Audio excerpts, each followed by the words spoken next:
지금 시각은 8시 30분입니다. KBS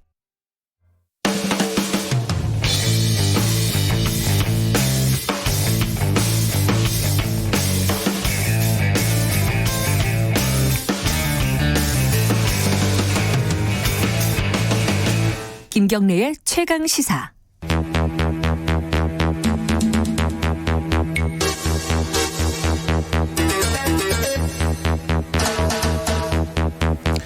사건의 이면을 파헤쳐보는 시간입니다. 추적 20분, 오늘도 두 분 자리에 계십니다. 박지훈 변호사님 안녕하세요. 안녕하세요, 박준입니다. 한겨레 신문 김한 기자님 안녕하세요. 네, 안녕하세요. 두 분도 새해 복 많이 받으시기 바랍니다. 새해 복 많이 받으십시오. 네, 새해 복 많이 받으십시오. 예. 오늘은 이 음원 사재기 이걸 얘기할 텐데, 이게 이렇게 갑자기 왜 이렇게 이 문제가 불거진 거예요? 원래는 그 방송계나 음반계 이런 얘기가 계속 있었습니다. 근데 약간 공공연한 비밀 뭐 이런 거였나요? 한 MC가 예. 저격을 했죠. 나도 저렇게 좀 사서 잘하고 싶다. 한번 얘기가 될 거니까 박경 씨입니다. 아, 박경 라디오 씨? 진행도 지금 하고 있는데 예. 박경 씨가 그 얘기를 하면서 예전에 했던 것보다 더 전면적으로 고소 고발 조치까지 이루어졌어요. 한쪽은 명예훼손. 그러니까 실명을 거론했죠. 그렇죠. 그 박경 그렇죠. 씨가. 예. 누구 이렇게 예. 함으로써 지금 전면적으로 음원 사재기 얘기가 나오고 있습니다. 근데 음원 사재기가 뭐예요? 어떻게 하는 거예요? 이거 김한 기자가 설명 좀 해주세요. 그 말 그대로인데요. 사는 겁니다. 어떻게 사냐? 근데 음원을 이제 제작, 수입, 유통하는 관계자들이 다 있지 않습니까? 음반 제작사라든지 아니면 유통사라든지 네. 뭐 이렇게 관계사들이 있는데 이 관계사들이 순위 조작을 목적으로 해서 음원을 잔뜩 사는 겁니다. 예를 들어 뭐 멜론이나 뭐 벅스나 뭐 이런 그렇죠. 데서요. 뭐. 예. 근데 이걸 어떻게 하냐? 어떻게 사냐? 이게 이제 방법인데 이게 예. 대량의 IP 주소와 아이디를 확보를 합니다. 일단. 예. 그다음에 각 음원 사이트별로 순위를 어떤 방식으로 집계하는지를 파악을 합니다. 예를 들면 뭐 어디에 더 가중치를 두는지. 아. 그다음에 그거에 맞춰서 매크로 프로그램을 돌리는 겁니다. 그러니까 예를 들어서 컴퓨터 한 4-5대를 놓고 네. 매크로 프로그램이라는 게 굉장히 복잡한 프로그램이라고 생각을 하시는데 사실 굉장히 간단한 거예요. 커서를 정해진 위치에서 정해진 시간에 깜빡이게 하는 거거든요. 그렇게 보면 네. 이 음원 사이트에서 스트리밍이나 다운로드를 이렇게 프로그램을 하기에는 매크로 프로그램이 가장 적합한 사실 프로그램 중에 하나죠. 왜냐하면 이거는 그냥 그 자리에 있는 노래를 가서 계속 누르면 네, 되니까. 플레이를 누르고 네.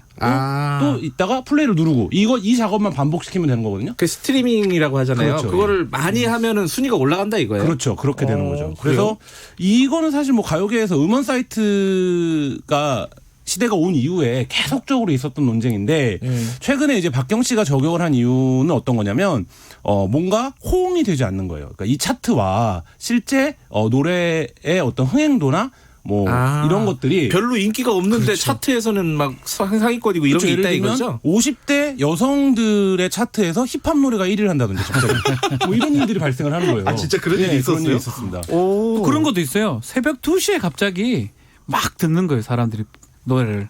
불가능한 얘기죠. 술 먹다가 듣나?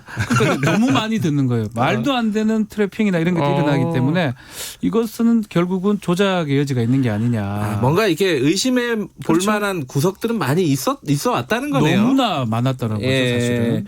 근데 이게 결국 돈 들어가는 거잖아요. 네. 뭐 이렇게 아이디를 여러 개를 구매를 하려면은 뭐 한 달에 뭐 몇천 원 뭐 이런 식으로 들지 않습니까? 그러니까 음반 관계자들에 따르면 이게 비공식적이지만 공공연한 가격이 있다라고 해요. 예를 들면 신인급들 경우에는 네. 50위권 안에 일단 들게 해서 네. 내가 오늘 데뷔한 신인데 갑자기 1위를 하면 이상하잖아요. 그러니까 일단 50위권 안에 노래를 몇 곡 넣어보는 거죠. 살짝 한번 올려보고, 네, 그렇죠. 예, 그게 분위기 한 한번 보고. 1,000만 원에서 몇 천만 원 사이. 아하. 근데 1위가 있습니다. 1위는 어떤 거냐면 아이돌 가수들이나 이런 가수들이 예를 들어서 한 1년 6개월 만에 컴백을 해요. 근데 이 아이돌 가수들은 음원을 낸 날 바로 차트에 진입을 못하면 뭔가 좀 분위기가 시들하다. 제 기억에 대부분 1위 하더라고요. 복귀하면은. 네, 그렇죠. 복귀하면 바로 1위 하는 경우가 많은데 뭐 그게 왜 저러나 싶긴 했어요. 다 비정상적인 경우는 아니겠지만 예. 그런 식으로 예를 들면 한 5위권 안에 넣는 데는 한 1억에서 3억 정도의 비용이 든다. 그게 그러니까 그 기획사에서 직접 하는 건 아니고 뭐 어디 그런 걸 하는 업체들이 있는 모양이죠. 뭐 중개 업체라고 볼 수 있죠. 불법적인 업체이기 때문에 브로커라고 할 수 있나요? 브로커로 표현할 수가 예. 있습니다. 그 돈을 수익을 나누기도 하고요. 사실은 음원 사이트에서 1위에 10위까지만 사실 많이 재생을 합니다. 많다면 50위. 그러니까 맞아요. 보이는 게 너무 커요. 그 그러면 돈도 많이 벌게 되나요? 네, 실제로 새로 돈을 벌게 됩니다. 아. 제가 지금 알아본 바에 따르면 일단은 선수금도 내기도 하지만 지금 말한 것처럼 예. 뭐 수천대 많으면 억대도 내긴 하지만 나중에 그것을 통해서 이익을 얻었을 때 분배도 지금 한다는 얘기가 있거든요. 그러면 그건 진짜 사기가 되는 거. 아니, 심각한 그 전에도 문제가 사기가 되는 되죠. 예. 하긴 그래요. 이게 왜냐면은 저도 집에서 애가 음악을 틀 때 그냥 네. 차트 트는 경우가 많거든요. 맞아요. 예. 뭐 아무개 음원 사이트에서 차트 그냥 1위부터 10위까지 쫙 틀어버리는 경우가 많아요. 집에서도. 그러면 돈이 된다 이거죠? 돈이 되는 거죠. 아하. 자, 그런데 아까 말씀하셨듯이 박경이라는 연예인이 실명으로 일종의 폭로를 한 셈이었는데 네. 그 뒤에 정부에서 조사를 했다고 들었어요, 저는. 네. 근데 왜 뭔가 밝혀지지 않고 제가 기억에는 뉴스를 본 적이 없어요? 일단은 결국은 이거를 근본적으로 밝히기 위해서는 음원 사이트 네. 그 사이트에 압수수색이 좀 필요하거든요. 그래서 매크로를 했는지 어디서 누가 예, 했는지. 어떻게 했는지 예. 그런 부분들을 확인하기가 쉽지가 않아요. 이 범죄는 됩니다. 지금 어떤 법 위반이냐면 예. 음악산업진흥에 관한 법률 위반이 될 수가 있어요. 거기에 이런 거 못하게 하는 조항이 있어요? 부당하게 판매량을 늘리기 위해서 구입했을 경우 2년의 징역 또는 뭐 2천만 원의 벌금을 처할 수 있는데 형이 되게 높지는 않고요. 그리고 높은 네. 상황은 아니고 이걸 갖고 압수수색까지 할 수 있는 상황인지가 네. 첫 번째로 의문이고 압수수색을 못했을 것 같아요. 또 압수수색을 한다 하더라도 이건 과연 밝혀낼 수 있을지도 좀 의문이고요. 그런 것들 때문에 결국은 심증은 있는데 물증은 지금 없는 상황이다. 이렇게 보입니다. 근데 실제로 아까 박경 씨가 폭로를 하거나 실명으로 폭로한 사람들도 다 이제 고소고발했다 그랬잖아요. 명예훼손. 이번에 이제 그것이 알고 싶다에서도 네. 방송하고 나서 거기에서 또 거론됐던 연예인들도 입장을 내서 이게 말도 안 된다. 그러니까 의혹은 있지만 다들 부인하고 있는 상황이잖아요. 그래요. 이거 참 뭐 어떻게 생각을 해야 될지. 그러니까 이거 그냥 뭐랄까 의심일 뿐인가 뭐 이런 생각도 좀 들고. 그게 음악 시장 전체의 구도를 좀 이해할 필요가 있는데요. 아까 네. 이제 박준 변호사님 얘기하신 것처럼 지금 사실상 한국에서 음악을 유통한다라는 이제 이 산업 예. 자체를 한 서너 개 음원 사이트가 장악하고 있거든요. 그렇죠. 예. 가장 어떻게 보면 독과점이 심한 시장입니다. 아. 네, 이런 시장인데 이 음원 사이트들이 구체적으로 어떤 방식으로 순위를 산정하고 집계하고 카운트했느냐 이 로데이터를 전혀 공개하지 않아요. 아, 그래요? 네. 그렇기 때문에 그러면 그건 너무 깜깜이잖아요. 그렇죠. 완전히 깜깜한 시장이 되었고. 예. 근데 이게 뭐 저희가 이제 뭐 예전에 우리 세대들은 뭐 CD도 사고 테이프도 사고 이래서 그러다가 음원으로 넘어가서 음악 시장이 좀 줄어든 게 아니냐 이렇게 잘못 생각하실 수 있는데 음악 시장 규모는 엄청나게 커졌습니다. 그렇죠. 이 음원 CD 이후에. 팔 때보다. 네. 아. 그런데 이 시장에서 실제로 저 노래가 왜 인기가 있는지를 예. 전혀 평론가들이나 수용자들은 알 수가 없는 상황이 되는 거고. 아하. 요 음원 사재기 전에는 어떤 문제가 있었냐면 밀어주기 논란이 있었죠. 뭐냐면 말씀하신 대로 대부분의 사람들이 그냥 차트에 들어가서 차트를 듣습니다. 네. 그러니까 순위에 진입하지 않더라도 예를 들면 특정 가수의 노래를 차트 맨 위에 올려놔요. 추천곡이라고. 아, 맞아요. 있어요. 예. 예. 그러면 그 노래는 그냥 그날 차트에 진입을 하는 겁니다. 아. 그러면 그거를 음원 사이트가 언제든지 음악 시장의 구조를 왜곡할 수 있는 방편이 되는 건데 포털의 문제랑 좀 비슷하군요. 그렇죠. 비슷하죠. 예. 그래서 실제로 그러고 이런 문제만 순위 왜곡 문제만 있는 게 아니라 그래서 이 음원 시장에서 음원에 대한 어떤 수익 배분이 정상적으로 이루어지고 있는지 그리고 거기서 누가 얼마를 받아가고 예를 들면 어떤 노래가 상방의 인기가 굉장히 좋았는데 저 노래는 그래서 수익 배당을 얼마나 받았는지 이런 것들을 가요계 관계자들이 아름아름 알 뿐이지 그렇죠. 전혀 몰라요. 그러니까 이 시장 자체가 너무 불투명하기 때문에 이 음원 사재기뿐만 아니라 이 시장의 좀 투명화, 합리성을 갖추는 뭐 시스템 도입 뭐 이런 것들이 좀 필요합니다. 그러니까 그렇다고 하더라도 강제 수사를 할 수 있는 건 아니거든요. 경찰이나 뭐 네. 검찰이 영장을 받아서 궁금하다. 로데이터 갖고 와라. 할 수는 없는 거예요. 뭐 이 범죄일 수 있어요. 판매량을 부당하게 올리기 위해서 부당하게 구입했을 때. 네. 근데 부당 이 얘기를 계속 해서 문제인데 합법적인 마케팅일 수도 있어요. 어느 정도 구입하는 거는 그거를 가늠하기 어렵습니다. 아. 매크로를 썼다는 거 확인하기도 어렵고요. 한 100개 구입하면 괜찮고 1000개 구입하면 안 되고 이거가 어렵거든요. 예를 들어 김한 기자가 책을 썼어요. 그러면 네. 제가 그 저도 책이 10권 좋아갖고 사줍니다. 제가 10권이고 사줘요. 20권이고 사갖고 지인들한테 나눠줬다. 그렇죠. 마케팅이죠.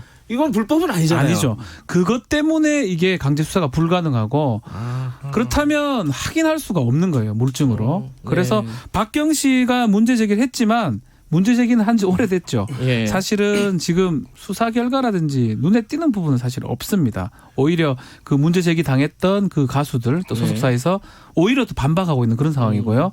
그렇기 때문에 이거를 확인하는 거는 어쩌면 정부에서 좀 개입이 돼야 되지 않을까 생각이 들어요.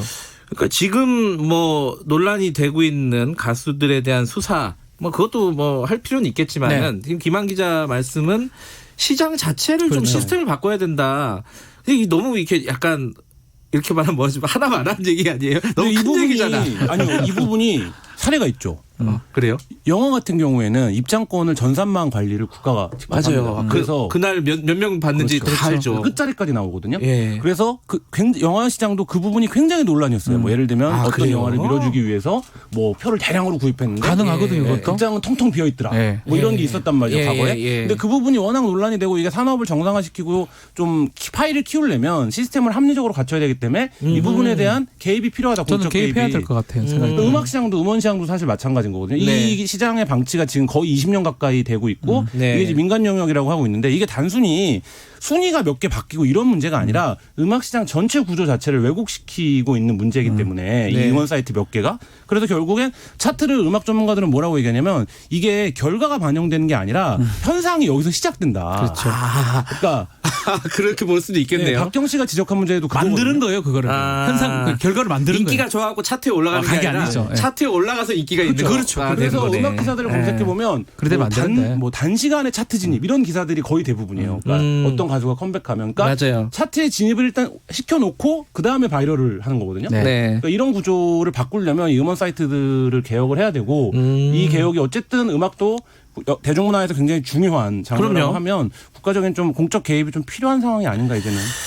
그러면은 이 음악 사이트가 사실 개혁이 돼야 되는 게 이게 사실 결국 소비자들 위한 거잖아요. 그렇죠. 그죠? 다 소비자죠. 좋은 노래가 인기가 있어야 되고 좋은 노래 만드는 사람들이 정당한 수입을 네. 벌어가는 이런 구조를 만드는 게 소비자한테 결국 이득이 되니까. 그죠? 시장이 왜곡되면 안 되는 거예요. 제대로 반영이 돼야 되지 예. 누가 조작하는 부당하게 왜곡시킬 수 있는 거거든요. 네. 그걸 막는 방법은 저는 영화 시장과 똑같은 것 같아요. 네. 그 일정 부분만 정부에서 조금 컨트롤한다면 네. 판매만 좀 투명하게 하면은 문제는 상당 부분 해결될 많이 것이다. 해결될 수 있죠. 그러니까 이게 영화 시장에서 이 논의가 진행된 과정을 살펴보면 사실 이제 CJ가 수직 계열화 논란을 겪으면서 영화 산업에서 CJ 영향력이 너무 지나치게 비대하다. 그렇기 때문에 이 부분을 통제하지 않으면 네. 사실 어떤 다양성이나 이런 것들이 보장되지 않을 것이다. 그렇죠. 네. 뭐 이런 주장들이 있어서 하는데 이 음원 시장도 사실 똑같거든요. 근데 음원 시장은 더 어려운 게 뭐냐면 한국의 음원 사이트들은 대부분 통신사와 연계되어 있습니다. 맞아요. 예, 강력한 통신 재벌들이 예. 뒤에 있는 거죠. 그래서 우리가 아는 대부분의 음원 사이트들도 다 지금 실제로는 통신사 아니면 사모펀드들이 소유하고 있는 뭐 이런 회사 그 상황인데 그럼 이 부분에서 이들이 자체적으로 개혁에 나설리는 만무한 상황이거든요. 그렇다면 네. 좀 필요하지 않은가. 정부가 개혁이. 필요할 것 같아요. 김한 기자는 영화 쪽 취재를 하셨어요 예전에? 이게 잘하시네요. 영화 쪽. 아니요, 뭐 그건 뭐 상식입니까? 네, 상식적 저만 교養. 모르고 있었는데. 알겠습니다. 오늘 뭐 오랜만에 이게 좀 뭐랄까요 아름다운 결론으로 물론 그렇게 됐으면 좋겠다라는 그 거지만 검찰 얘기 안 하니까 속이 다 편하네요. 이게 검찰 얘기 중간에 잠깐 나왔는데. 아유 이거는 뭐 검찰 상관없습니다. 네. 알겠습니다. 오늘 두 분 감사합니다. 감사합니다. 감사합니다. 추적 20분 박지훈 변호사, 한겨레신문 김한 기자였습니다.